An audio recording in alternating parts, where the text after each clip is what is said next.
Hello, everyone. Welcome to Word Funk. I am Leon Thomas. I am joined by Austin Yorsky and Johnny Maloney, as I am every week that we do this. And I know that based on the thing we said last week that we're just going to jump right into the Star Trek. But before we do that, I have a very important update on the Mad Pooper that we talked about last week. Well, that I brought up, really. And I dragged these other two into the conversation. Drop it on me, Leon.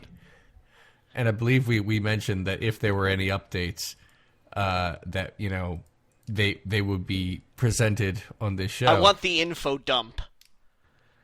Okay. Yeah, info dump. That's funny. You did. So first things first. And this is very important. Charmin has offered a lifetime supply of paper, toilet paper, to the Mad Pooper if she turns herself in. So that happened. Oh, I'm sorry. I'm sorry. That's not true at all. It's only a year's supply, which is not the same thing. So I'm sorry about that. But yeah, this is actually true and not a joke I'm making on the show. I'm just going to put the link right here to prove it. So that happened. Charmin did this. But that's not even the biggest news to come out about the Mad Pooper. The other thing is it's actually very dubious, and people aren't sure if it's true or not. But on one of the YouTube videos that shows this woman doing this, someone claimed to be her spokesman with no evidence about this, and made the argument, which is now being argued in academic circles, that maybe that she actually just has brain damage, and because of this, she poops involuntarily all the time. But people have been have noted that although that's not impossible, the fact that she always does it right in front of this one woman's house suggests it is deliberate, and that she's not just plopping all over the place. That's very irregular.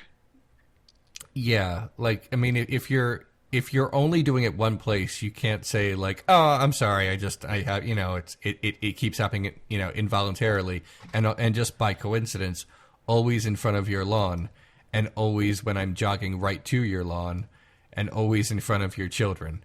That's you know, that stretches credulity, I feel. So that's your poop update, everyone. That's all I got. It's weird that she still hasn't been caught. I want to say that. I feel like it's very strange that this is still happening. And it's also strange that I care.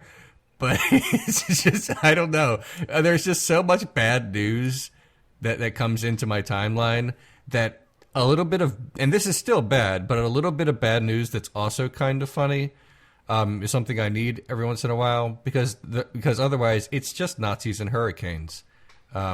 You know, so I'll take it, is what I'm trying to say. And that's it. I don't have like a deep dive into this. I just wanted to throw that out there before we spend way too much time, I'm sure, talking about Star Trek. Like, I feel like I've got so many more, Leon, but I feel like I've used up all the grace that I could possibly manage for this particular segment. So, no, you're fine. I'm muted. I'm taking this episode off. I didn't watch Star Trek. I have no intention to. I don't give a fuck about any of that. Yeah, but Austin, off. you don't like Star Trek, do you? I like some of it. I've seen, I don't know, yeah, but by 50 and large, episodes and 8 movies at this point. So. By and large, you'd be like, nah, I'm not really into Star Trek, would you? I don't have strong feelings. There are good if episodes, that's the there case, are bad have episodes. I got a Star Trek show for you. Okay. I mean, you guys feel free to sell me on it, but unless they add it to Crunchyroll, Hulu, or Netflix, I'm probably not going to watch it. Maybe HBO Now. Get on the thing people actually use, idiots. Yeah, that's a whole like separate but related topic, I guess. The fact that it's going to be very difficult for people to follow it. I mean, you know what's going to happen is that people are going to wait until it finishes in like January. Yep. They're going to subscribe for a month or like a week. They're going to bomb the whole series, and then they're going to unsubscribe. Feel free to use that one if you want, people. I want to be clear. That's a very good idea. Think they should be paid for their work. I don't think I'm entitled to it or deserve it, and I'm not going to pirate it. There's, you know, the value that it's worth, and it's not worth that to me. So I'm not going to pay or enjoy it. That's fine. I have a free trial so far, and I'll see if I renew. I mean, I probably will because of Star Trek, and I like that's the thing. And I'll get into this in a second when I give you my full thoughts. But my feeling is like, if I watch a show and the first episode I don't like, I'm just done. They're like, okay, you had your shot, and now I have a lot of other things I could be doing with my time. The marketplace is very crowded, and there's too much good stuff for me to waste on something that didn't wow me right away. Oh. But Star Trek got its hooks in me a long time ago, and I just have to see how it goes. And I'm the target that they're hoping will pay for this thing.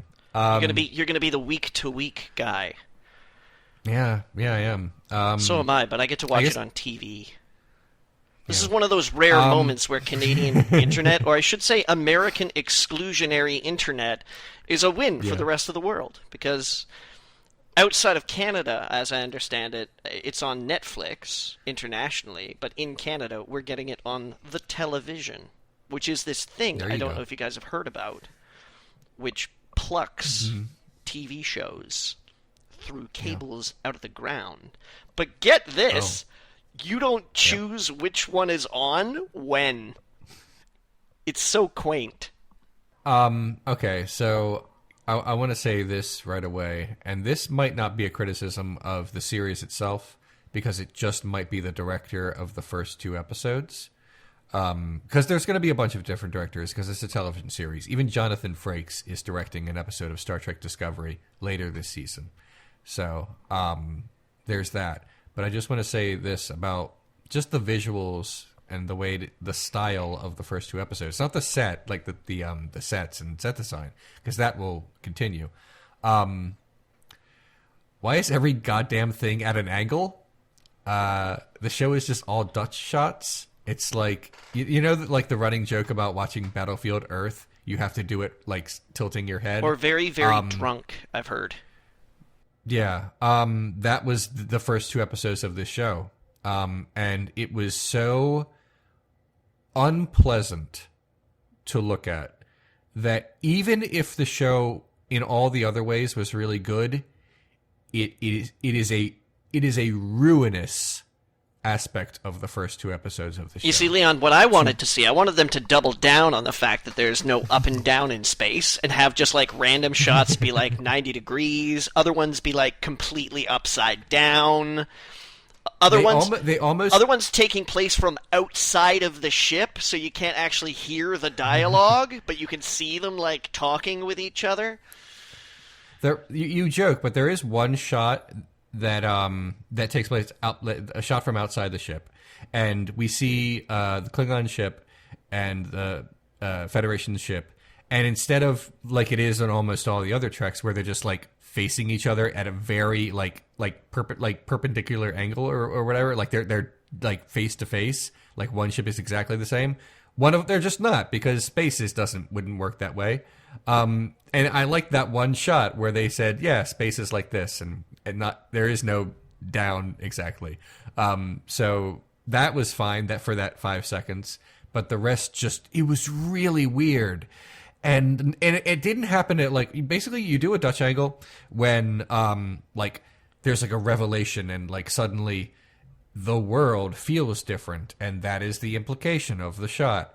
This was just a diagonal. Everything was at a diagonal, and it was very jarring, and I hated it so much. It was just it was really awful. And if that continues, like they've decided that it should have they should have a kind of continuity in shots going forward. I'll be honest, that's going to ruin the whole damn thing for me. It's just so ugly and terrible. Hopefully that's just like, that's a thing that this director tried. But for the show itself, I don't think I like Michael. Or maybe I just don't like the actress. Maybe it's her dialogue and not really her. But everything she says sounds... Except during a couple scenes where she really, really hit it. A lot of it just sounded really inauthentic. I remember her back from when I watched The Walking Dead. And she was not like this. So it might just be the material. But when she was like... She's like floating in space and she's making like scientific points and saying... the only word I can describe it is wow. And I'm like, oh God, why are you trying to make me hate this character? Yeah, the pilot had this momentum to it, but not in a good way. There was just too much all at once. It was a flashback episode and also an introduction episode and also explaining what the entire series is going to be about episode. A standoff with no downtime for planning. It felt like it was trying to like bite the style of Balance of Terror, an old original series episode, but it didn't feel like the standoff was like chess moves. It just, nothing felt grounded. And again, like, it's, I don't know. I'm not enthusiastic about the character, and I really wish I were. I kind of wanted the whole show to be about the captain. Like she seems cool. I like her style, and then like, I mean, let me just say this before I go forward. Spoilers for a while. Sorry. The captain dies, and I was like, oh. It's a shame because I really would have liked the adventures of her. You must have known that though, because right in the credits it was no. Special guest star Michelle Yeoh, and I was like, "Oh, yeah, someone's gonna die." I thought that she would be a recurring character who would come back. I didn't think she was going to die like right away. I thought she was like, oh, she's gonna be like the admiral who comes back in a few episodes of Star Trek: The Next Generation, like Nietzsche. I when I see special guest star, I don't assume, oh, you're about to die. I just think, oh, cool, you're in this episode. Maybe you'll be back in other episodes, like so many other supporting characters in Star Trek. But now she died, really pointlessly too. Like it was really bad. I don't know. The one thing I will say that I liked about it, but I have no confidence that they'll do it well, is that basically the villains of the series so far as I can tell are going to be the Klingons, and they're not just Klingons, but they are make Kronos great again Klingons. They're basically our sci-fi analogs for white supremacists. And I'm like, oh, neat. We're going there. That's cool. And also that makes the casting so much cooler because a lot of the cast is going to be played by minority actors, and I'm like, oh, okay, this is kind of cool. I see what they're doing. But based on how the first two episodes went, I'm not instilled with confidence that it's going to be handled well. I really hope it is. Because, I'll put a little positive spin here, with the exception of, I guess, the Voyager pilot. All the Star Trek pilots are bad.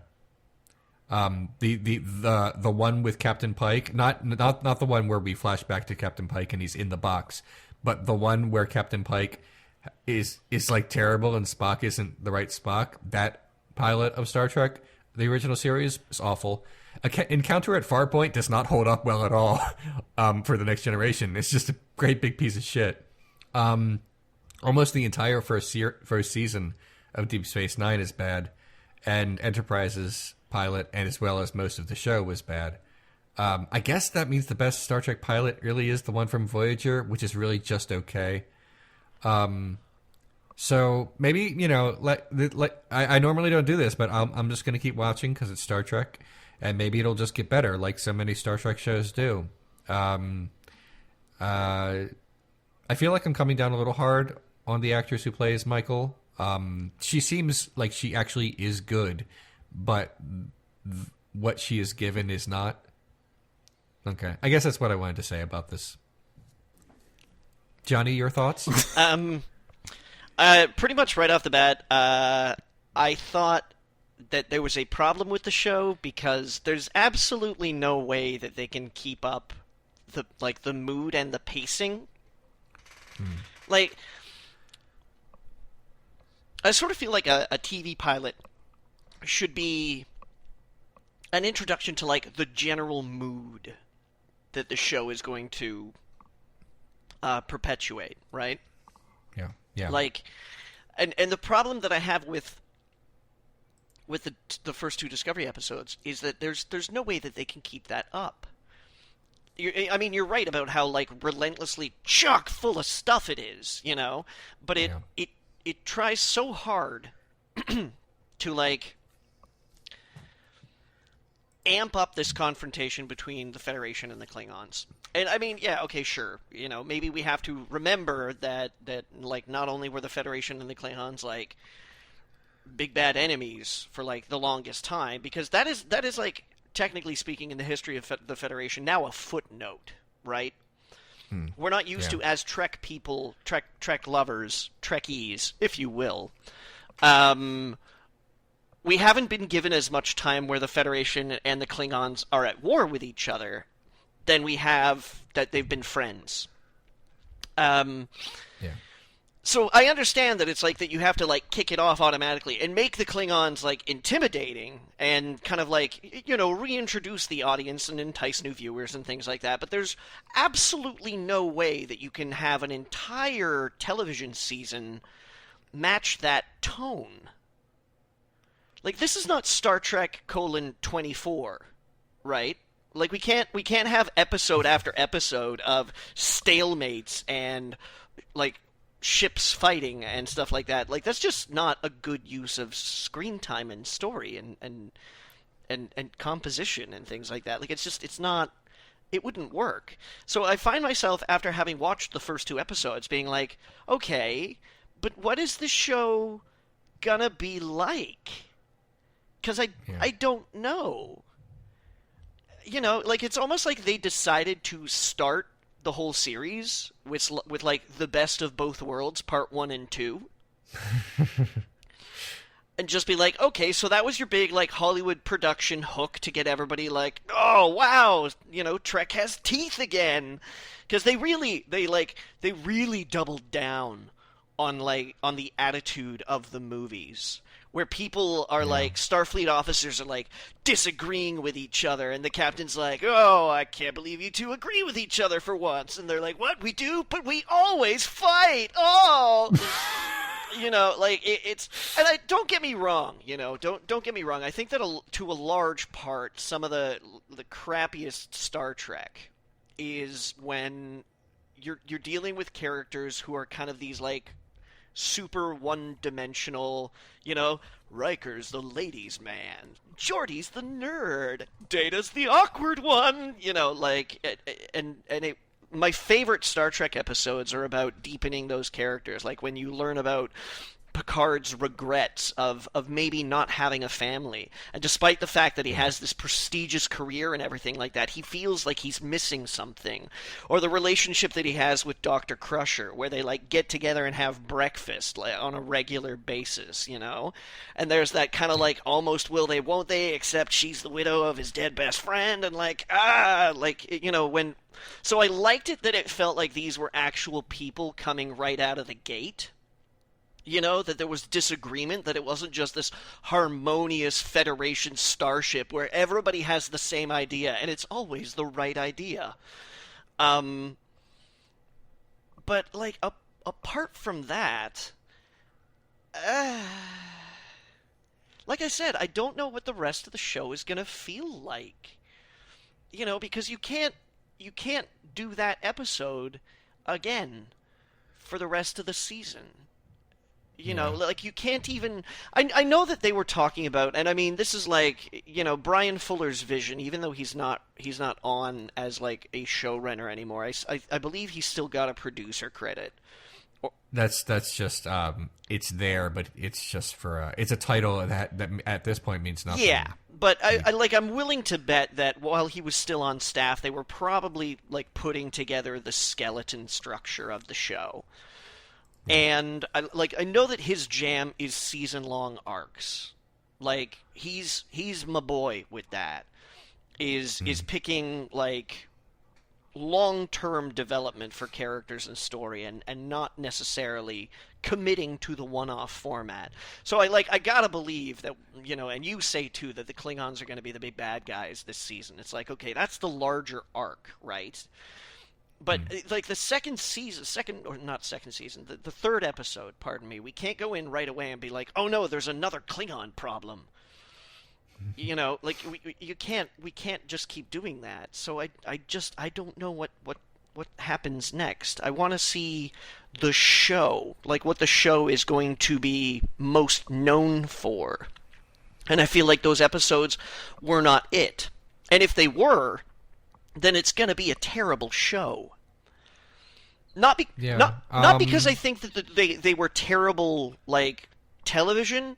They were reasonably well made, and I feel like they were well acted. I think Doug Jones did a really great job as Saru, I think his name is. He was cool, but now I have no idea if he's even coming back because she's going to another ship. I think no idea. He is. I think he's coming back. And I think that James Frain does a very serviceable job as Sarek.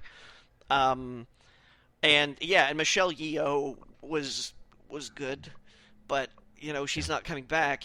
But I know that Jason Isaacs is gonna be in the show, and he's gonna be playing the new captain. And I'm a fan of Jason Isaacs. I think he's a marvelous actor, and I think he's gonna do a great job. But like every bit of promotional material I saw, because this was, I boasted earlier about how we're going to get to see it on television and everything like that. This was my experience watching Star Trek Discovery. Was I recorded it because I don't know anybody who watches TV right when it's on TV anymore. I barely know anybody that watches TV, like actually as TV. But of the people who do, I don't know anybody that's like, oh, geez, it's 8 o'clock. Eat the fish is on. We better go, guys. So I recorded it. And then, like, when I went to go play it, I got a couple of seconds before the show started, and the TV network in Canada that's broadcasting it, Space, was like, oh, coming up next, the Star Trek Discovery premiere. After 20 minutes of bullshit about Star Trek Discovery! So they decided to preempt the show by 20 minutes for an enthusiast show in which a guy actually said the word Trekists, I think it was. And I was like, dude, there's a word for that, and that's not it. And so as a result, I had like the last 20 minutes of the show cut out for me that I only caught because they were re-airing it that night at like right at that time. And I was like, oh shit, I can get the last 20 minutes. But because of that, I got to see like all these promotional materials and like teasers from other episodes and things like that. And they were really flogging the action. And I was like, okay, maybe that's just the sizzle reel, right? Like maybe that's where they want the sparks to fly. And you want someone like turning around rapidly and their ponytail whips in the wind and they say, you gotta come with me now. And then like, somebody else is like, move, and then there's like, I don't know, an explosion. You don't want a scene of someone standing at a replicator and going, tea, Earl Grey, lukewarm. But like, I'm worried that that's going to be the show. I'm worried that they're going to commit to this whole... Because, like, we have to remember that the people doing this show, the CBS people, are not the same people that are doing the movies. The rights to the Star Trek movies and the rights to the Star Trek TV show are held by different companies. They don't have any staff in common. So I am now worried that we have a bunch of people at CBS who have seen the success of the Star Trek movies and said to themselves, oh, we gotta get some of that action. And that's like the goal for the TV show now. And I'm worried that that's why Brian Fuller was shown the door, because maybe he was trying to write a Star Trek TV show, and they were like, no, we want explosions. Yeah. I have a couple more things to say, and then I'll let this go so we can reel Austin back in. I had problems with the show pretty much right away, but when I knew I was in for some trouble when the character I'm supposed to identify with attacked the captain, and because she thought she was right instead. It turns out her plan didn't exactly work because a lot of people still died, including the captain. And like the captain was like cool with it like 15 minutes later. I was like, no, you need... And then when she got court-martialed, which is definitely what should have happened, she was got court-martialed in like a dark room where like the jurist, I guess the judges or the jury had their like faces in like shadows. Yes, they were. She got a court-martial in like a secret black room with shadows over people's eyes, and I'm like, no, this is silly. Well, Leon, don't you know that if you plead innocent, you have to tell them how many lights there are? Oh God. And my second biggest other issue is this, and it was my worst fear, and it came true. I wasn't, and this definitely shows my nerd colors more than me being just a critic of this. My biggest fear was not that it would be mediocre or bad.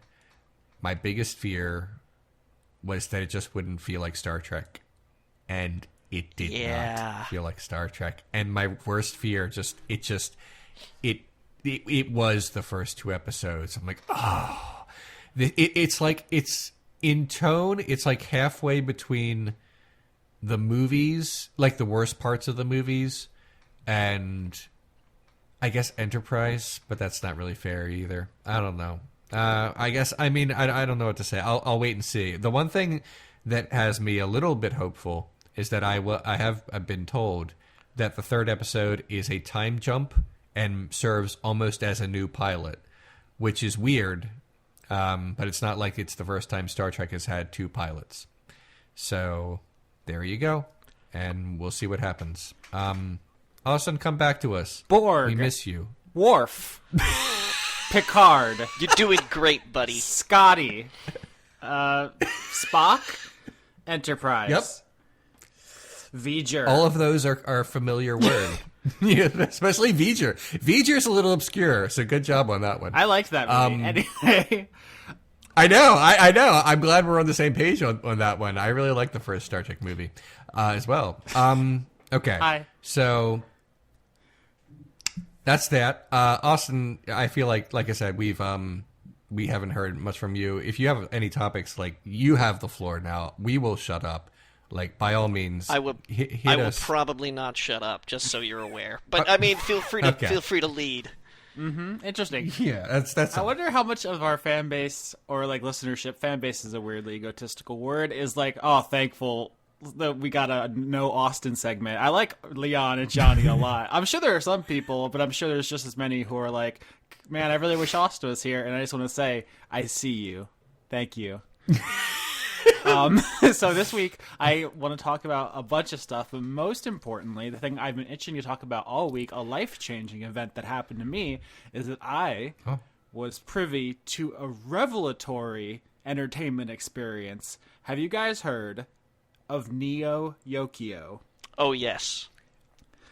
All I know about it is that one of the boys likes Toblerone. He does. I watched this as a joke. I was like, oh, it's the Jaden Smith anime. He's a meme. That'll be funny. He sure is. And I screamed for 6 hours straight trying to watch this thing. It sounds like an exaggeration, my reaction to this. Again, like, our culture, like internet entertainment people, we have these like tropes of like, oh, this was so bad, it was painful, or like, oh, I can't believe they're doing this is so wacky, I'm gonna scream, like all these things you see on YouTube. Exaggeration is now I think a staple of fan culture. But until I watched Neo Yokio, I had never experienced any of those feelings and actions in the real world, in life. And I didn't know they were possible until I brought it into my psyche and let it roll around in my head and just really took in what Jaden Smith wanted me to experience as his artistic vision. Also... So enlighten me just for a quick second here. Yeah. What are his credits for Neo Yokio? Is he the creator? Has he written episodes? Is he like executive producer? Okay, so he definitely plays the main character, who is basically just himself. The actual showrunner, like every episode starts with like the title card, and it says created by Ezra Koenig, who you may know as the Vampire Weekend guy. Okay. I do not, but I know what Vampire Weekend is. It's a band. It is a band.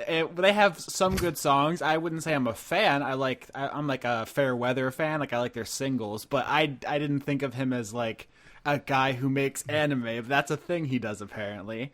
I'm looking right now. It doesn't look like Jaden Smith has any writing credit on this, but I find that incredibly hard to believe. I am incredulous that he didn't have some creative direction, some control in this, because it plays like a self-insert. It's like Jaden Smith is like a rich weeaboo, and he's like, what if I was the hero of an anime? What would that look like? And it's just... Is his character's father a man in black? His family, his immediate biological parents aren't shown, but like the fact that he comes from a famous family of successful people is a great source of stress to him. Okay. There's so much going on, guys. I literally just want to open my mouth and just scream how I'm feeling so fucking You guys have no idea. You have to see this. It's the most. Like, I don't even need any like the adjective that goes in that blank space is unnecessary because it's the most. I'm having trouble reading your reaction to the show. Did you love it, or is it like tell me exactly your level of enjoyment? He sounds confused to me, Leon. Yeah. Jude Law plays his butler robot. Steve Buscemi is the antagonist. Susan Sarandon is his mean aunt. It ends with him at a press conference yelling, "Communism forever!" I'm it's like having a panic attack. I'm so excited. So it's like a Jaden Smith tweet. Okay, he talks like Jaden Smith tweets, which is why I find it hard to believe he didn't write anything. And it seems like the first couple episodes, because when I was watching it, I was like, oh my god, this is bad on a profound level. Like, it's literally, the way it starts is like, I'm rich, and all the women want me. And there's a sign in the middle of Times Square about how everyone loves me. Literally, it's a plot point that there's a sign with his name on it in Times Square. And it's just like, everyone, there's like a bully, but he's like better at him than in sports, and he loves fashion because he's very fashionable, and he's like there's so much going on with like Jaden Smith's fucking raw fucking privilege, right? But then it gets woke. And here's the thing, it clearly is in on the joke on some level, but it never breaks kayfabe. Oh. Which is a wrestling term I learned just for you, Leon. Thanks. Like, it knows, right? It knows on some level, but it never winks. It fucking plays chicken with the audience, being like, listen, I'm a detestable human being. I am rich beyond measure, powerful, beloved, sexy. Everything I say is perfect. Also, look at the way society is around me. Right? And there's a character who is literally just a Neon Genesis Evangelion character. And also there's a Ranma 1/2 subplot. Listen, everyone involved loves anime. And that the Neon Genesis Evangelion character turns into a Marxist. And there's a giant Toblerone. And then there's a robot. And then inside the robot is a lady. And it's just the fucking Bodega Boys are up in this bitch. Jason Schwartzman's there. There are demons for some reason. People call each other herbs. Guys. Okay. Seriously though, because I feel like this show is going to be like a cult favorite of people who are like, oh, it's really weird, and has a bunch of like memeable moments. Like, there's obviously the Toblerone thing, and there's also a screenshot going around of people in a sports huddle, and it says, "As you know, I've been depressed lately." And there's a lot of that. There's a lot of just like Jaden Smith talking like Jaden Smith. But here's like an actual artistic critique of this media.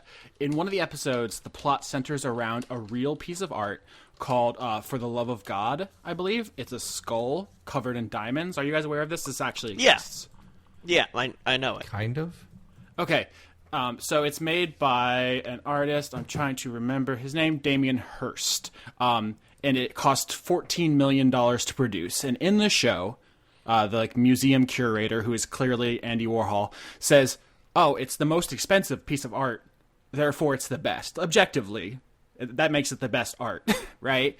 And like what it represents in this show is very interesting in the way it's treated by the people in the capitalist society. And I'm gonna fucking my body is like vibrating, guys. I'm getting so worked up about all this because the show knows that what the art represents is the same as what the skull represents. It's like $1 million piece of masturbation that is not actually valuable for what it says, right?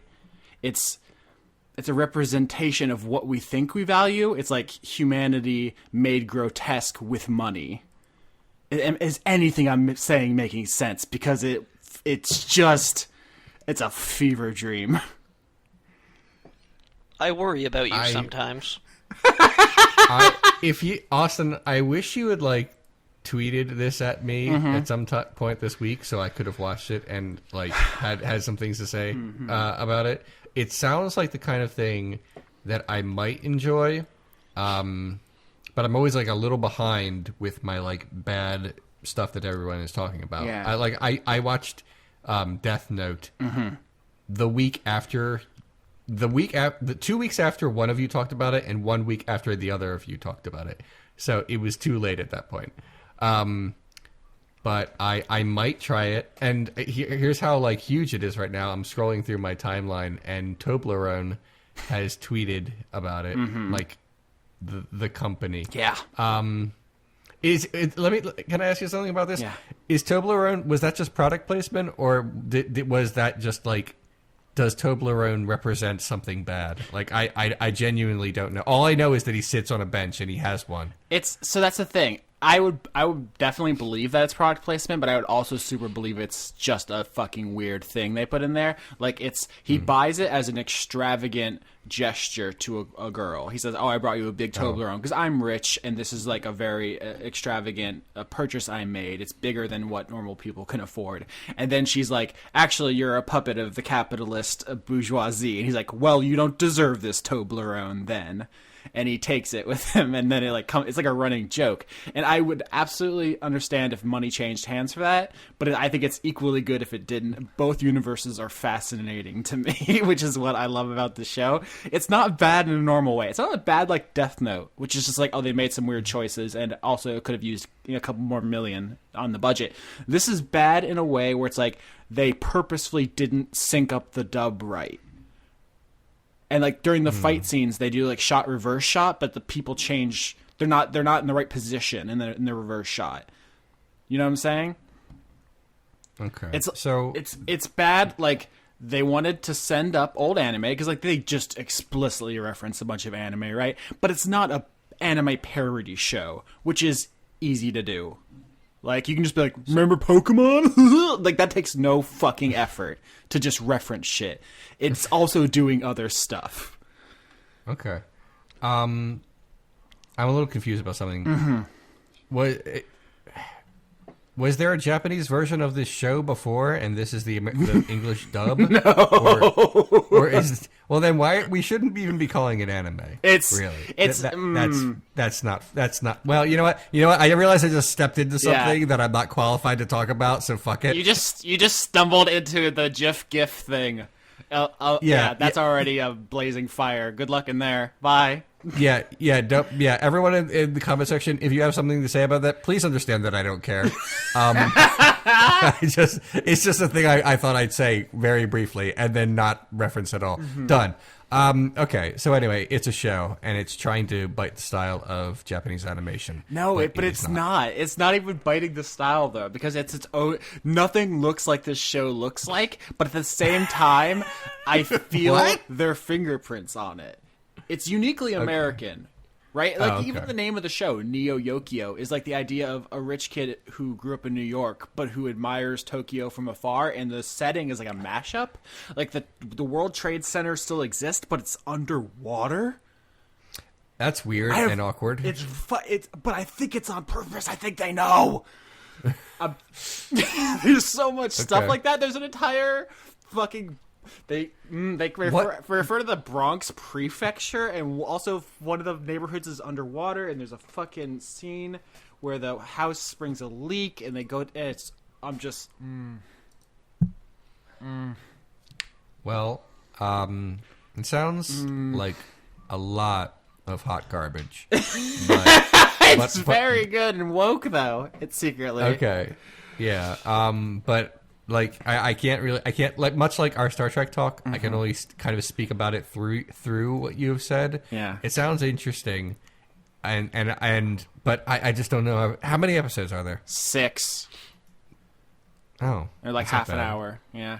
Oh, that's not terrible. Also, just for the record, it was apparently an American-Japanese co-production, so Japanese studios did get hands on the ball. It looks like Production IG, they did Psycho-Pass, which is a show I recommend the first season of, and they also apparently dabbled in Ghost in the Shell and Eden of the East, which are good. And Studio Dean, which did Rurouni Kenshin, which I grew up with, which is pretty cool. So there is Japanese animators, but American money, I guess. It's hard to. I'm reading as I'm talking.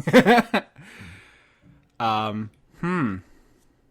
it apparently was originally intended to be part of Fox's animation, and then Netflix scooped it up, which makes sense because I think people who watch TV would have been fucking flabbergasted. Okay. Neat. I've enjoyed hearing about this.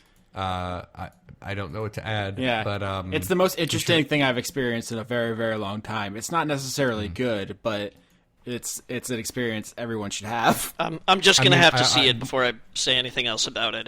I've come to that conclusion. My only question, I guess this is a spoiler, is there communism forever at the end?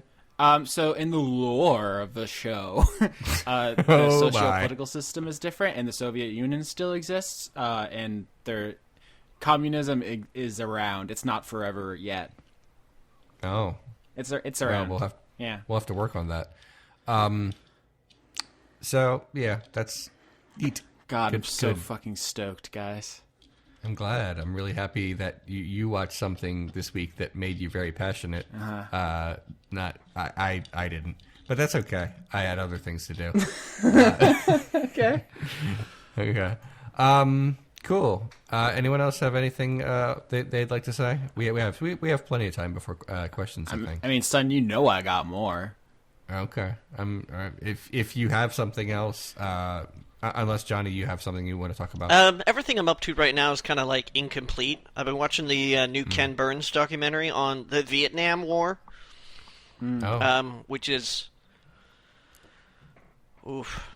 And also, I've been playing Divinity Original Sin 2, or Divinity 2 Original Sin, Divinity Original Sin, Divinity the second most original sin, this time it's personal. Divinity 2 Electric Boogaloo. There we go. I have no idea what you're talking about, but I'm gonna guess and say it's a video. Yeah, Divinity 2, still sinning. It's a top-down 4-player, well, like 1 to 4 player RPG. It's really good, but I'm not that far in it because I'm playing with friends. So we get together a couple of times a week. Oh, and I have a kind of a casual coffee date this weekend. It was supposed to be last weekend, but we had to move it. We rescheduled. And that's so this Sunday I'm going on a meet and greet date. Okay. That sounds casual and, not stressful. Well, we want to see if there's any charisma. If there's any chemistry. Well, a connection. Something good, intangible, ephemeral, even. Right. Yeah. Oh my. So, spicy. But I'm a little worried about that, but not in like the way that people are normally worried about that. I'm like worried about that it's going to expose certain truths about myself to myself. Oh, like I'm sorry. I'm worried that I'm going to show up. And then, 15 minutes later, I'm going to go running out of this coffee shop screaming at the top of my lungs, I'm not ready! Johnny, all you have to do is, right as soon as you get there, text me, and then at 15 minutes into the day, I will call you, and then you can pretend that you have like you're a doctor and there's someone is having a heart Oh attack. no, I'm not worried that I'm gonna block away. If I go like if I show up and the person is like, oh, there's nothing there, I'm not worried about that, right? Like there's no stakes here. There's very little risk reward. I'm just going to meet somebody, except like there's a pretext that we're meeting each other because we want to see if there's a connection there, right? What I'm worried is that being forced into the situation, because my decision to start a dating app was almost experimental in the sense that it was like I'm gonna dip one toe in, and I'm not going to expect much. I'm not going to be like, let's get married and have kids, and all I'm expecting is just to like. I want to meet somebody. I want to meet somebody interesting. I want to meet somebody that I feel a draw to. That's my ideal next step. But it's like, if I get confronted with that step, and I meet someone, and I'm like, I feel a draw to you, but then, like, other things come bubbling to the surface, and I transform into pile of anxiety who's obviously still dealing with, like, some weird feelings about my last breakup or something like that, then that is going to alarm me. That is, like, that, because that's basically going to be, like, because you can sit and rationalize to yourself and in sort of Greek dialogue style rhetoric be like, but if you weren't ready, then you wouldn't have signed up for the app, and be like, yes, but signing up for the app is a very low commitment. You're not committing to anything real. You're committing only to the possibility. It's only when the real thing appears do you finally confront yourself and discover exactly what you're here for. So I'm worried that I'm going to show up and then basically be naked to myself and not discover something good. Oh, Johnny, you've given this a lot of thought. Way too much. Way too much thought. But good luck. Good luck. And let us know how it goes, or not if you don't want to, because it's completely none of our business. But, I would be interested anyway. Yeah. Leon, when you said just call me, I thought you were going to suggest a, Cyrano de Bergerac. No, I'm the worst. I couldn't possibly do that. No, I was making a joke. I don't know if people actually do that. I've seen it happen in sitcoms. I'm sorry. What do people actually call that? I realized that. Yeah, I know. I don't know if that's a real thing. I'm sure I saw it on Frasier once. And I think they called it the Roxanne. I think in Frasier they would call it the Cyrano de Bergerac. And any other show, I don't think so, though. Frasier is an outlier. Okay. That's neat. Well, all right. That's neat. That's one of my favorite Leon catchphrases when he doesn't know what else to say. Ooh, neat. Well, it means I'm interested in what just happened, but I don't have an explosive thing to say about it. Yeah. And my journey through my movie collection is continuing on. We haven't talked about this for a little while, but we'll do a quick fire couple of ones. I think the last one we talked about was I did A Better Tomorrow 1 and 2. So the past couple of weeks I did Adaptation, which is probably my favorite Charlie Kaufman movie of all time, I think. There's something about it. It's funny, the performances are really good. I always love to see Nick Cage in good things. Yeah, that doesn't happen anymore. Yeah, it's been a long, long time. Got it. And then an old claymation movie that I saw as a kid that haunted me, that I discovered again when I was in my late 20s. I was like, oh my god, it's that one, called The Adventures of Mark Twain. If you follow me on Instagram, you saw some weird clips from that one a couple of weeks ago, I think, a week or two ago. And then Alien 1 and Aliens, which I can't really say anything about, because why not? I mean... Oh, you sure you don't want to explain those obscure little gems? I sort of feel like it'd be a little too niche for the audience. Fair. Yeah. So we're oh my. We're clipping along at a slow pace for the past couple of weeks. But yeah, that's where I'm at right now. I'm not ready. No, I'm fine. I'm good. I'll be all right. Okay. Nice. It's cool. I like hearing you guys talk, but also at the very same time that you were talking, I also checked my Twitter timeline, and there's a really funny Grand Moff Tarkin joke.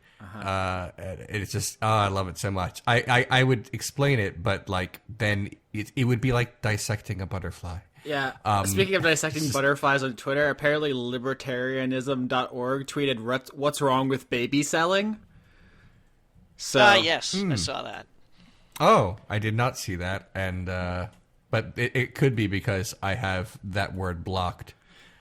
Okay, I just thought wow, that's a really I'm self-explaining kind of statement there for them. Anyway. Yeah, probably gonna get some Austin, mean comments. Yeah, have you got some? Yeah. You've got some more stuff, don't you? I got stuff for days. I got one more thing that I kind of wanted to bring up, but I'm worried that I'll run away with it because I've talked quite a bit this episode. Yeah, but if you spent all this time negotiating and instead spend it on your thing, we'd be done by now. So have you guys watched the Blade Runner shorts? Ooh, yep, and we got a question about it, and I was waiting for that opportunity. Okay, well we can wait for that then. I'll wait for the question. I have not, and I'll just say that. Drive this wagon, Austin. Mush.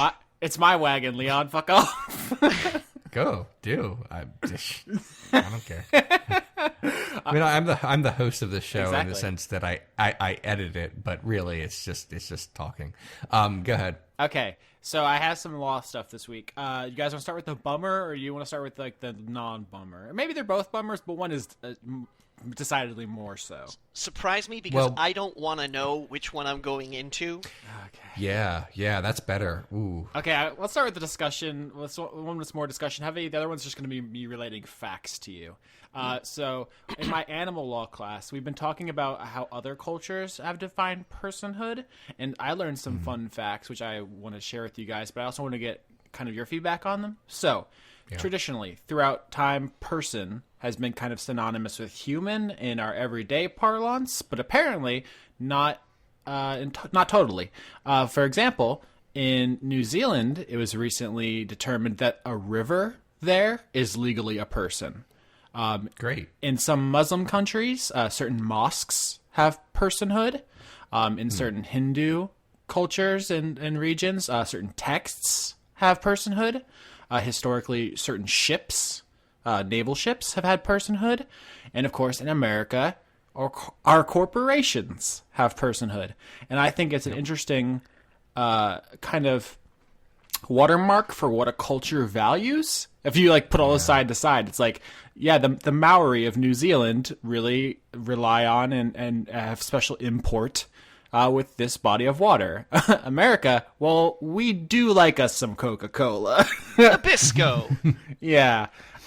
So I just thought that was interesting. They're basically all spiritual, religious, or I guess the ships is, military, but then corporations is anyway, that's very me. But going down that route. But here's the thing about all of that is we were watching a documentary for my animal law class in which it was about Steve Wise, this lawyer who's suing a bunch of people who have chimpanzees in captivity.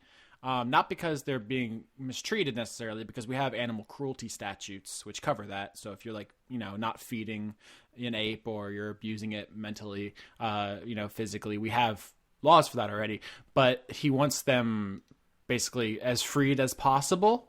And so he sued for writs of habeas corpus. Not super important to break that down. The point is, though, that they've never been allowed for non-human animals.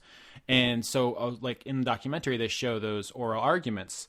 And the arguments for not granting them to the primates and apes and stuff, I found really unpersuasive. So I kind of want to, that's what I really want to talk about is the most common one is animals aren't as smart as people. And first of all, I've met some dumb fucking people, first of all. Second of all, elephants can paint, apes can do sign language. Also, what about people who are brain damaged and are in vegetative states and who will medically never have thought again? They're still people. What should they be? I'm just saying. That's an entirely different philosophical discussion.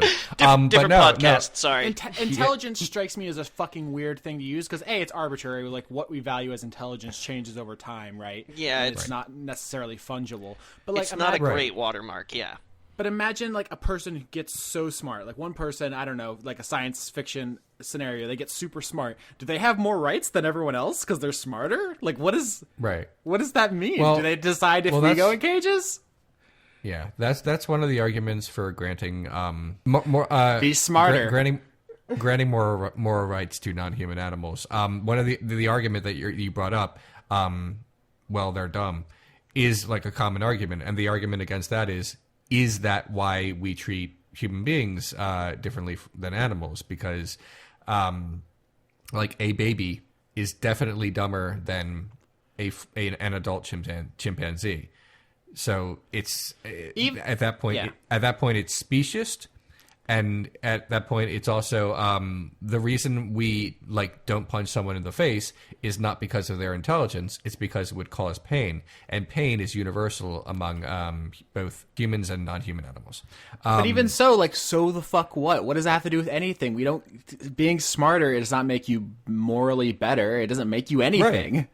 Right. That's the whole point. That's not that can't be the entire barometer for why you treat someone the way you treat them. And people use the pain argument in favor of granting moral rights and authority to non-human animals, because that might be actually why we can't punch someone walking down the street, why we can't drive our car over someone, why we can't steal someone's goods, and so forth, because it causes pain. Who was that Descartes who said that animals can't feel pain? There was some famous philosopher who was right about a lot of stuff, who just was like, no, animals can't do it. It's weird, huh? Okay, first of all, there is a lot of philosophers who were just not right about a lot of stuff. I want that specific to be instance, though. Yeah. Yeah, I know. I can't think of that off the top of my head, but yeah, that's just a thing with any philosopher. You can just totally check that. What? I know. It's so easy. Just check. I'll Google it right now if you want. But also other arguments from the judges in these cases were like, we've never done this before. How can you ask us to do this? And it's like, dog, that's the whole point. That's why we're here. Like, what the fuck? That's your job. What are you talking about? I understand, precedent and stare decisis, but it's just garbage. Yeah. Austin, you may have been right. Descartes said that animals do not have consciousness. And consciousness is a prerequisite for pain. That's not the exact quote, but that's what I'm looking at right here. It's the first thing that popped up on my Google. So that's... Yeah. In this documentary that he kept getting kind of put on blast, I guess is the best way to put it, in the modern day, because he kept comparing animals to slaves. And I totally get why that's, a problematic comparison. But they kept asking him to cite legal authority, and there are no animal precedents, so he literally legally didn't have any other options, so it was kind of a fucked up catch-22. And they're like, how can you ask us to give rid of habeas corpus to a non-person? And he's like, well, we did slavery here and they weren't people. And then people are like, how dare you compare slaves to animals? And it's like, you asked, that was the literal that was the answer to the question you asked. I'm sorry, I fucked up. But I don't know. It sucks that he had to, and he definitely did some other times too. And it's unfortunate, but that's also the legal reality, is that African Americans were not considered people, and they had to fight that in court. And judges were like, well, we can't do this. It's never been done. It's the same exact argument. And so that's how you win those cases. And people they absolutely do not fucking want to hear it. No, it would it would cause, how do I put this in a way that it isn't shitty? It would cause too many problems. Because there's, how do I put this? Hey, guess what? That's what people said about releasing slaves. Yeah, I know. Yeah, that's sort of the thing. People do not want to engage something that could potentially have ramifications that are both, let's say, bad for people in power, bad, and have a lot of money tied up in them. Oh yeah, I guess is what I'm trying to say. It's something that I'm only recently learning about, this kind of thing. But I don't want to go too deep into it before I know enough. Yeah. But yeah, that sucks. How did the case shake out? Oh, I mean, this stuff's still ongoing. Okay. Animals aren't people legally yet. No, I know. I know. I understand because I went to a store today and I saw them. What I mean is, I just meant like, did the judge eventually throw it out and say nah, or never mind? I mean, so the way those cases work is you know you're going to lose, and you just hope you can appeal it like repeatedly until until culture changes. Basically, that's not a thing you go in there as a lawyer and try to win. Once again, the comparison is like Dred Scott, the law case in which American judges said slavery was cool because African Americans were not people. And people were still challenging that in court up until the bullets started flying. So stuff, that's kind of the way of this whole thing. But the other argument was that the judge looked the lawyer in the face and was like, "Isn't this more appropriate for the legislature?" I assume most of our listeners know, but the way the American system works, right, is that we have Congress. They're supposed to write statutes, and then you have the judicial branch, which they make judicial law. Both of them are law, but when you think of law, you think of like bills, like the Schoolhouse Rock song that comes from the legislature. But it's ludicrous to suggest that he should go through those channels because he is like a guy and his couple of assistants versus every person in the world with any money invested in the suffering of animals. It's preposterous to even suggest that he invest a single iota of his time into climbing that fucking active volcano. It's how like our system is. It's not even corruption, right? Because that assumes like they're trying to hide it. Like the idea is that you need to put money into the machine to get results out. That's not a secret. Am I sounding like a conspiracy theorist like with this shit? Because I'm hearing it come out of my mouth and it sounds a little radical, but it's like obvious. That's the funny thing about talking about how corrupt things are and how because if you use certain terms, even though it's completely accurate, it just sounds like it's something that someone with a tinfoil hat would say. Mm-hmm. Like when you say the term military-industrial complex, even though that was just something an outgoing Republican president said, it just sounds like the kind of thing like a hippie with who like seemingly doesn't know what he's talking about would say, but it's just a thing. No, I sort of know what you mean. Do you guys that sucks. Do you guys have any more thoughts on like animals and personhood? Because every time I go to this class, I feel like I leave it a little bit more radical. Like I went there, I'm like, I love dogs. I think people should not be mean to them. And now I'm like, fucking free every single animal captivity. They need reparations. Like we gotta have fucking Nuremberg for humans. No. This is garbage. I'm pissed. No, like I alluded to earlier, I am reading a lot more about animals and ethics this year, but I feel like I'm halfway in, and I don't want to like make a big conclusion right now. I will say that I read enough that I eventually became uncomfortable enough that I decided to be a vegetarian again, which might give you some idea of where I'm leaning, but. That's where I am today on this particular Wednesday. And sorry if that's inconclusive, but that's how I feel right now. Yeah. Johnny, any thoughts before I go to the next thing? This next thing's gonna be quick. We're gonna move on to questions. I don't really I got to be honest with you. I don't really know enough about the whole thing. Like I do believe that that animals should be treated ethically.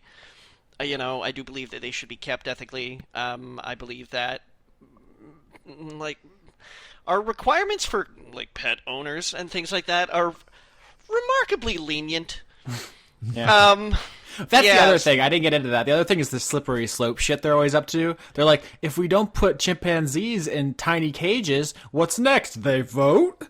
Yeah.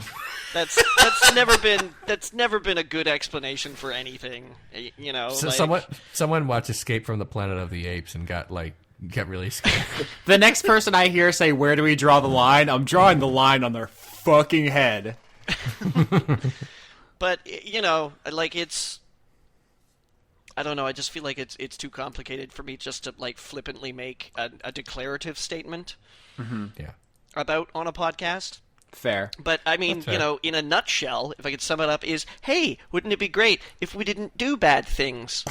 Yeah, I mean that's basically where I started, and I'm getting more of a as I delve deep into the injustice in this. There's a case I read today where they brought a gross negligence claim, and the court used the rules for simple negligence instead of gross negligence, which they're not allowed to do. And the lawyers pointed it out, and they said, well, nothing, because they just did the wrong thing anyway. And there's just there's no recourse. There's no consequences. There's no consequences for anything. 2017, you can just be wrong and lie and just do the legal wrong thing, and there are no consequences for rich people ever. The end. Yeah. Yep. Anyway, that dog did not get justice. Here's the other thing: is this is slightly illegal. I'm trying to remember the conversation that led into it. It's more of a history lesson. I thought these were things that people I care about should know, which includes both the other people on this call and our listeners. It's pretty upsetting. So I don't know, like content warning for like racial violence or something. But I didn't learn this in high school, and when I found out, I learned about. I'll break it down in a second. But these are things every American should know. And I didn't know, and I was fucking humiliated that I haven't learned this. So, I think most Americans know about, like, Japanese internment camps. We know about, like, the slaughter of the Native Americans. We know about slavery. Terrible, terrible things. Those are taught. Have you guys ever heard of the town of Rosewood, Florida? As a Canadian, I'd be surprised if I had. I mean, I'm from Florida. I never heard of Rosewood. I'm gonna say no off the top of my head. Tell me, but I might know this. I don't know the name. I might know the story because a few things are popping into my head. What happened in Rosewood? Well, it was a town, and there was basically all black population, and white people didn't like that, so they scoured it from the face of the earth. With what? Violence. Lynchings. They burned the entire town down. They killed everyone. The entire town. The town was erased. What year was this? 1923. It says at least 6 blacks and 2 whites were killed, though eyewitness accounts suggest a death toll as high as 150. So this was characterized at the time as like a race riot, but white people just went in and just started lynching people, basically. And once again, just no consequences. It wasn't reported on, really. Like, no one teaches this. Nobody went to jail. Just a town was wiped off the map. And this, of course, the one similar incident I am aware of, or was aware of, was the Tulsa incident in Tulsa, Oklahoma. Do you guys know about this? Not off the top of my head. So this was a community in Oklahoma that was called Black Wall Street. It's like the most successful black community, like the most like concentration of black wealth at the time. This was like 2 years before Rosewood. Not just like a white mob, but like the Oklahoma police, like just ethnically cleansed this entire place. When was this? 1921. Okay. And also, I'm just going down a Wikipedia hole. Sure. Oso-E, which is a Native American word, but it's a town in Florida, Oso-E, Florida, which has been rebuilt since 1920. As many as 50 or 60 African Americans were killed in the conflict. It's not sure how many, because many of them were burned alive. Just, guys, like, there are fucking pogroms in this country, and we don't learn about any of this shit in school. It's madness. Even Austin, even the stuff you said, like in the beginning of this conversation, it's like, well, we all know about the blah and the blah and the blah. I didn't learn most of that in school either. I mean, you hear certain things about Native Americans in school, but I don't think that was a big topic of conversation until at least. Maybe there were, like, I think a couple passing mentions of it in social studies in high school, but that's not a thing. That's not a. The Seminole tribe of Florida pays Florida schools to teach some of their history. Oh, okay. Well, that's kind of cool. Yeah, we have like an agreement. Anyway, so maybe in Florida we have a bit better history of like we have 3 individuals. I'm trying to remember if they're called the Seminole Wars. By the way, the Seminoles are not what they called themselves. That's a name we gave them. They were the Creek and the Miccosukee and the Calusa, I believe. Anyway, it's not important. The point is that like I know a lot of fucked up shit has gone on in this country, but not only were people not held to account at the time, which is like I guess understandable considering how fucked up shit was. Like we haven't even like held on to that history. Yeah. And it's just so beyond the pale. And I guess this we have to have some listeners who are like, yeah, Austin, it's called racism. It exists in this country. Like I know, but like they fucked a whole town. It's not. It's different from when like some asshole says the N-word. I mean that also is really shitty. But this is something. The fact that I didn't know about this is actually kind of it's telling about what we've decided is important in our history books and what we talk about in like the discourse. Like I've heard of the Dred Scott decision because that is brought up in social studies, not Rosewood, which is also awful. I'm just reading from the Tulsa. By the way, the Tulsa Wikipedia page is under Tulsa Race Riot, which is a fucking interesting name for a genocide. About 10,000 blacks were left homeless. Property damage amounted to more than 1.5 million, 750,000 in personal property, which would be equivalent to 30 million in today's money. Some blacks claimed that policemen joined the mob. Others said National Guardsmen fired a machine gun into the black community. Planes dropped sticks of dynamite, and Greenwood attorney Buck Colbert Franklin described watching a dozen or more planes, which had been dispatched by the city police force, drop burning balls of turpentine onto Greenwood's rooftops. Guys, we firebombed a community of human beings. Yeah. In our own country. Like, I understand we also do war crimes all around the world. That's also super fucked up, but at least we pretend like that's patriotic. Christ Jesus. On a cracker. Sorry, our comedy podcast. I don't know. I'm all riled up. I watched Neo Yokio. I'm thinking about communism forever, guys. Oh my God. Okay, so are you ready to do questions? Maybe switch gears here a little bit. I am incandescent. Okay. It's just so much. Yeah. I've been getting angrier a lot more lately. Not like at people, but just like in general. Not just through educating myself about stuff like this, but just daily. And that's I feel like that's kind of important because at some point you're gonna have to like learn how bad things really are before you can kind of face how to confront it. I guess that's what I'm trying to say. So yeah, like everyone who's listening to this, like, oh, I didn't want to hear that. What a bring down. Let's like, yeah, but isn't it kind of important that you did also? Yeah. We did that instead of talking about the Colin Kaepernick thing because that everyone else in the world is talking about that right now. Yeah. So maybe that's cool. Hopefully that was a change of pace for our listeners. First question. This is kind of a full circle back to the Star Trek thing. Okay. From someone's name, I'm gonna say it's like democracy crapocalypse is like the joke. We could use a democracy crapocalypse. Yeah, any day now, really. Yeah. Sorry. Asks general opinions on the latest TV show Star Trek Discovery, which we did. But second part is, and the first episode or first episodes of other series that you have loved. So you talked a lot about how Star Trek pilots almost always suck. What is the best pilots you guys can think of as kind of what I'm using this question to talk about? Yeah. For me, I had an answer prepared. Sorry, this one went in the oven 20 minutes ago, like a Julia Childs show. Battlestar Galactica's first episodes, it's kind of like a movie pilot thing. It's the best first episode in history. The end. I mean, that show definitely fell apart later, but it started amazing. Twin Peaks, I gotta say. Like the original Twin Peaks. had a really great pilot episode. It set the mystery up. It was directed by David Lynch. You know, like, it didn't get into any of the wonky stuff that the show later became, like, infamous for.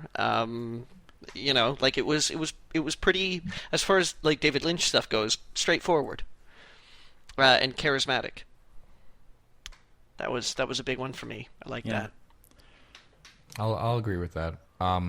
It was very strong, and yeah, like you said, it just set up the entire thing, and then other things happened, and Okay. they weren't as good. Pushing but, Daisies too. Ooh, yeah.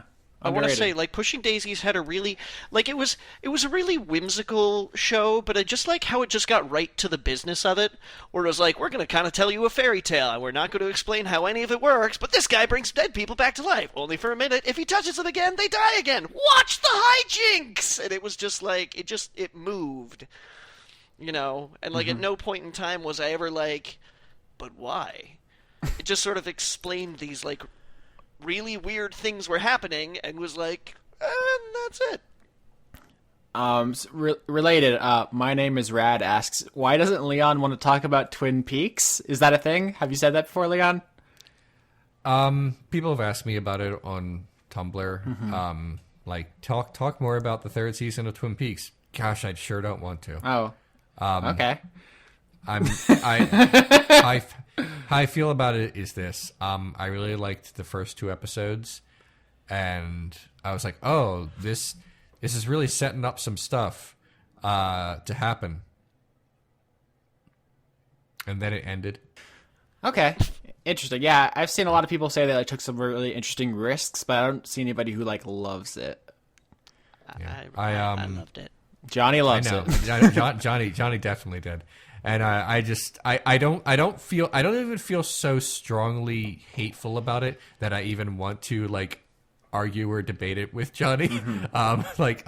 Johnny, I want you to have this and to love it. And I'm just going to sit here and be like, I like the first 2 episodes and I liked the first 2 seasons well enough. Don't get me wrong. I mean, I understand how very easily somebody could not like it. I'm not saying anybody would be horrible if they disliked it or anything like that. You're allowed to like what you like. That's just welcome to 2017. People have different tastes. Yay! Yeah, it's fine. I'll say that I liked the pilot to The X-Files, especially the last scene where at the time he was not supposed to be a recurring character, but the cigarette smoking man just puts an artifact in a room, and then you zoom back and it's like the room is really big, and it just set the whole idea for the show that, oh, there's so many things, and maybe in another episode we'll see what's in that other box, or one of the other hundreds of little boxes that are there. And I was like, oh, I like that. So that was cool. I enjoyed the pilot to The X-Files. Yeah, I'm trying to think, but those are some of my ideas, I guess. Yeah, JJ Hernandez sent in a picture of a baby chinchilla, 2 baby chinchillas, and a True Detective. Sorry, that's just one more I got to throw out there. That's fine. There's a chinchilla pushing baby chinchillas in a shopping cart. It just made my entire day. It's very good, thank you. Eugene T asks about the Dice Funk Discord server. So for those who don't know, there's a forum that Kirstine Haslinger made for our shows and stuff, where people talked about the shows and stuff. But it's spun off. So if you're wondering where that conversation is happening, it's happening on the Discord. The details of which are on the forum. Are people aware of this shift in our listenership thing? Because that's what's happening. I don't, but I'm sure the people who listen to the show do. Okay, I guess I've been aware of it for a while, but I haven't peeked in until recently, which I did, and that's where I think the question came from. Because Eugene says, I hope the Discord server left a good, neutral impression on you. It's just tens of thousands of messages of people talking about our shows. So I have got some very good music from some of our listeners on the Discord server. Thanks, Hustle! Also, just those baby chinchillas are really just so good. Holy shit. Have you guys... I just remembered this existed because I just saw the fucking... We had several people ask about this. Jack Kane and Ing are the first two that I see on this in the question feed. People asking about Alt-Star Hero. Have you guys seen this? Oh my god. Oh. You could... No, I don't know. Okay, for listeners, you're going to have to Google, but there's this thing, Alt Hero is what it's called. It is, I guess, the kind of backlash to SJWs in comic books. It's a special kind of mistake. From what I could tell, it's like a lady superhero who like wears the Confederate flag and it's like sexy. And I just I haven't seen any stuff except for people dunking on it, so I actually don't know that much about it except that it looks like a thing we'd make up to make fun of the people involved. I like it that they think it's triggering. Yeah, like all. Like there was like all of their shit, really. Oh, I just like, but here's the thing: is that like it's my general experience that something has to be at least reasonably decent for it to actually be like objectionable on a in a social sense. Because if you don't make it past like a certain like watermark of quality, it's just objectionable because it exists. And it's just sort of like I watch it and I'm like, oh, like like this is how I feel about a lot of those like Christian mingle films. You know the ones that I'm talking about? Yeah, the Christploitation. Yeah, like Christploitation films, is that I don't find them objectionable because it's like because their messages are just so odious and self-absorbed and echo chambery, like Christianity's under attack. It's like they don't even get to be movies for me. So I'm just like, oh no. I was gonna take issue with their use of the word triggering because that's not what it means, but I realize it doesn't matter and they don't care. Yeah. No, they definitely don't. Yeah. Okay. So, like, I look at Alt Hero, and I'm not like, oh, that's offensive. She's wearing the Confederate flag. I go, that looks awful. Yeah. Yeah. There's nothing I can say that it speaks for itself. Here's the thing we were alluded to earlier. Melissa asks, have you seen the new anime short for Blade Runner? So my understanding is there's a couple different prequel shorts out. I saw the. There are three. There are three right now. Okay, I saw the Watanabe one, the guy who did Samurai Champloo and Cowboy Bebop. Also, it starts with a little thing with the director of the new Blade Runner saying that he asked Watanabe to do it personally, which warmed my heart. I like to imagine they're good friends. Leon, can you pronounce the director of the new Blade Runner's name? Because I'm never going to be able to. Denis Villeneuve. Thank you. That guy, he seems pretty cool. I watched that anime, which I believe was called Blackout. I haven't seen any other shorts. Johnny, you? I have seen the other two shorts. I've watched half of Blackout. It is 10 minutes long. I stopped for some reason. But the other ones are there's one about Jared Leto's character, who basically plays a guy who kind of reboots the Tyrell Corporation, starts like remaking replicants. I mean, I don't really want to talk about the plot of Blackout, the only one I saw, because I don't know if it's going to be a spoiler because they're all prequels. That's why I'm afraid to watch them. Yeah, like I want to go into the movie like not knowing anything about that. Unfortunately, I have accidentally learned a couple things. Like I already knew that Jared Leto is like in charge of shit. But besides that, I try to stay away. And and the other one, which is about which has Bautista in it. Okay. Yeah, I know he's in it. I'm glad he's getting like steady work. And you know what? Like in the short, at least, remarkably good. Like I was really impressed with him actually. Pretty potent. When he got hired to do Guardians of the Galaxy, he really hunkered down and tried to learn acting like very, very seriously. Apparently, and it shows because when he was a wrestler trying to act, he wasn't good, which is fine. That's a low requirement, But now that he's in like movies and he's trying to act really well, he acts pretty well. So I really want to talk about the plot stuff. Obviously, ideally, the shorts hold up on their own, but they also aren't required viewing for the movie, which will hopefully also stand alone. My main takeaway from Blackout is that I think the people in charge have nailed some of the cool things about Blade Runner. Obviously, the aesthetics and the tone. I am worried it's not the right word. It got me thinking about lore and our relationship with it, because I feel like we're in this period with like wikis and explainers, and everyone's into Game of Thrones. People, even in Dice Funk, I get people asking me about lore stuff. They're like, "Oh, I love the lore. Can you explain this?" And obviously, there's joy there. I like getting into lore stuff from time to time. But I think one of the cool things about Blade Runner is it gestures at ideas, but doesn't get bogged down in the details. It just is. Does that make sense?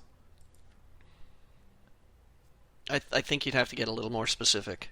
Like, you don't know how the government works in Blade Runner, right? You don't know about the trade federations. Not you don't know about the things that the Star Wars prequels got bogged down in. Like, right. So you're looking at a very personal, like, detailed microcosm in a world that's obviously way more complicated, but it doesn't feel like it needs to drag you through it to be like, yes, this is how everything happened, and now we live in a religious oligarchy. Yeah, we learn, like, basically just through visuals. We learn a lot about the world. We realize that basically cultures have changed and also integrated in ways that are unexpected, and certain and technological stuff, but we don't. There's no like expository scene. Well, in the cut, I say that I say that, but like I barely remember the Blade Runner versions with the narration. But to the best of my knowledge, there are not a lot of expository scenes where Decker is like, it's weird that like when our last two presidents, whose names are these, did this, but But I guess where I'm going with this is, though, I think we're getting really, culturally, we're at a place where we overvalue explaining. And I remember there was a recent episode of Game Grumps, the Let's Play channel with Aaron Hansen and Dan Avedon, where they talked about how they're going to do a Han Solo prequel, and Aaron angrily yelled, "I bet they're going to show the Kessel Run," which he makes in, like, whatever parsecs. And then I tabbed out of that, and the fucking headline on my Twitter was like, the director hints they'll show the Kessel Run in the Han Solo prequel or whatever. And I was just, I mean, I laughed at the time, but it's exactly that kind of shit that, like, in the New Hope, when Obi-Wan says, like, "Oh, I served with your father in the Clone Wars." They had no fucking idea what the Clone Wars were when he said that. And I think the universe was richer for not having shown it on screen. I talked about this a couple of months ago when I mentioned that I had gotten the Ian M. Banks, the first 3 culture novels for Christmas, and I had like read some of the first one. I was like, I put it down, where I talked about how it seems, particularly in science fiction, like the days of Dune, like reading Dune for the first time is like really fucking amazing, because they just throw a bunch of shit at you. And it's like the Landsrod Council, and you're like, okay, I guess I'm just gonna keep going here, like, like it doesn't pause to be like, oh, and here's how we got to this point. You just kind of have to accept the conceit of the universe, and then pay attention to this story that happens within its bounds. Yeah. And the culture novels really reminded me of that. This science fiction that sets up something weird and, like, super detailed and strange, but it doesn't feel like it needs to, like, record scratch, "That was me. I bet you're wondering how I got here. Oh, well, back in 2022. Yeah. I don't want to go too deep on this because, A, we're out of time, and B, I don't know yet if the Blade Runner film commits any of this, but watching the very stylish and cool and, like, tonally consistent anime short, which I enjoyed, I was very much thinking, like, I didn't need to know this. Like, I feel like this is something that could be implied through the setting, and the fact that they felt the need to make this worries me. I think it's a better alternative to trailers. I honestly do. More expensive one. I know, but if you can make these little, like, 5 to 10 minute films, hopefully, like, maybe dragging a little bit of budget out of the actual film, so that you don't have to sit people down in front of the expository scene where it's like, I've got to explain all this right now or else the audience is going to get confused. And you're not throwing a trailer at the audience full of things that they can expect to see in the movie, but you're showing them a glimpse of the mood. You're maybe giving them like a little bit of an introduction to the concepts, the premises that you're going to be addressing, while at the same time like holding all the important cards like close to your chest. So you can be like, here, like, have a little taste of what this meal is going to be like. Only when you get to the theater, it's all going to be new. I like it. I think it's a creative idea to whet the audience's appetite without giving too much away. Yeah, an interesting perspective. I wish we had more time to get into it. But I will say that, like, I enjoyed it. I think, obviously, Watanabe's directing is great. Early reports say that apparently it's a phenomenal movie. Nice. People are like, I couldn't resist. I clicked on IO9, had an article or something like that. I think we're expecting reviews up on Friday or something like that. But a bunch of critics who saw it, I think late last week, were permitted to like tweet a little bit about it, and most everybody was like, "Oh, it's amazing," which. I feel kind of a little relaxed now. Because I'm worried because I think Villeneuve is probably going to, at some point in time, make a movie that I don't like.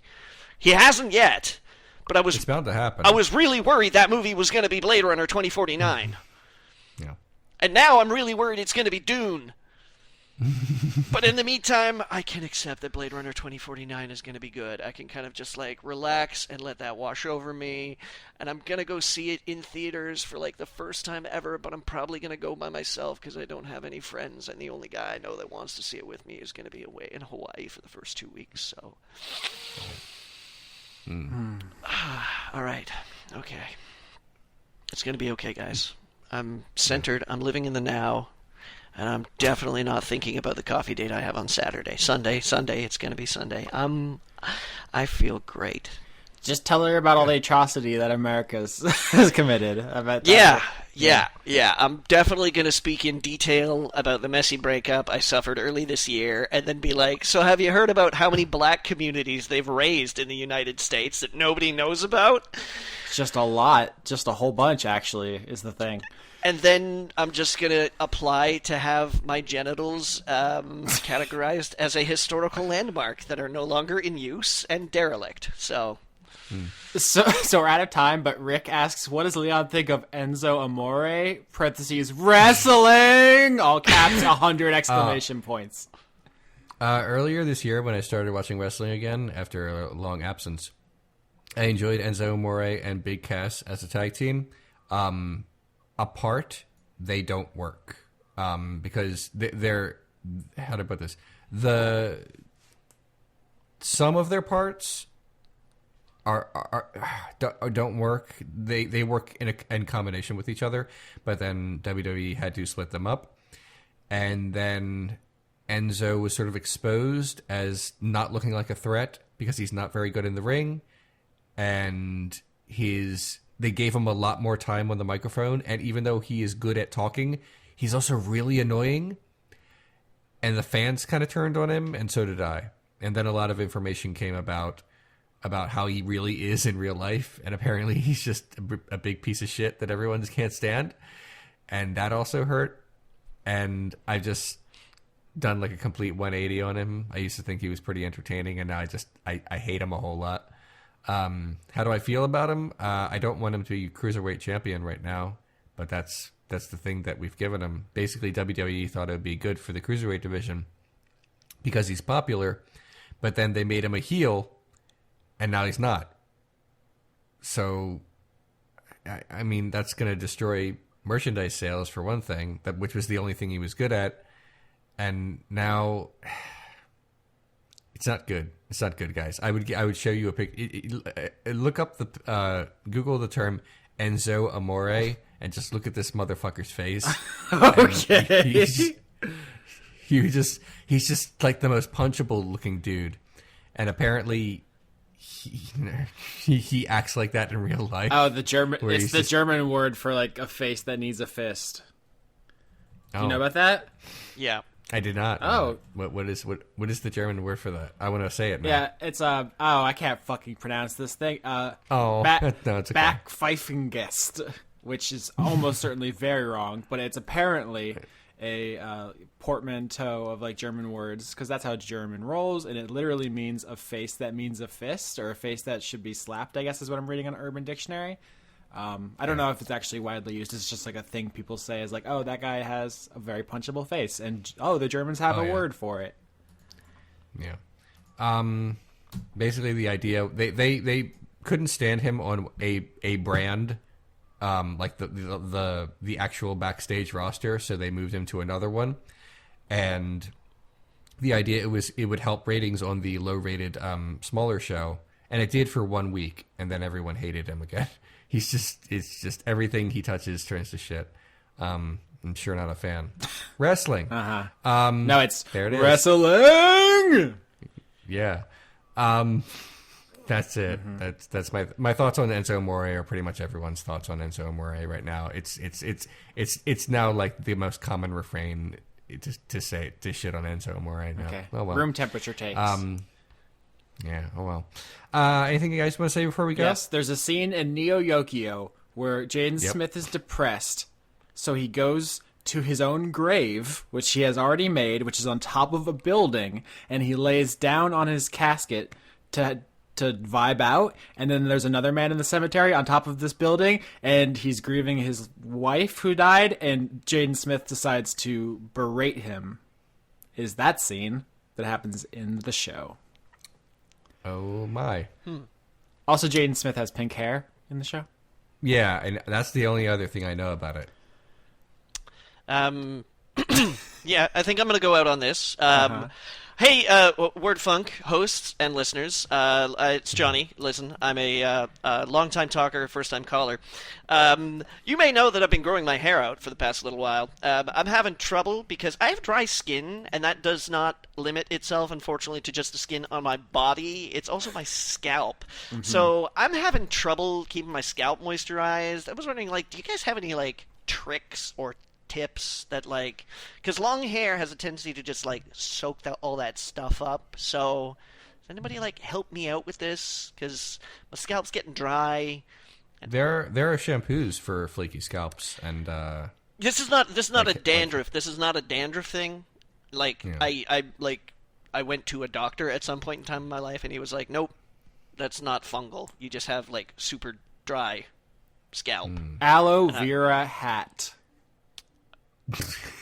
You see, the problem is that like I used to, when I had short hair, I could actually put like moisturizer on my head and like, you know, I thought that was going to end this conversation, honestly. I've tried a couple of things like oil treatments. I put olive oil in it after I get out of the shower and things like that. So I'll look around for an aloe vera hat, Austin. Thanks very much. Aloe vera looks like it would taste good, but it doesn't. Okay. Having long hair is like a good problem to have, John. I'm not like you hold on. Hashtag bald feelings. I'm just like, you know, I think it was a new problem and I'm not equipped. Yeah. It was hard. I mean, the dumb answer to this is just, you know, you can cut your hair a little, but not too much, and then you can solve part of that. Yeah. I mean, how long are you planning to make this? I don't know. I haven't decided yet. You might want to get a haircut before your date. I mean, that's a thing that people do. Just throwing that out there. I believe that was a thing back in my 20s when the last time I went on a date. Uhura, Sulu, Chekhov. I'm just going to keep doing this until we end the show.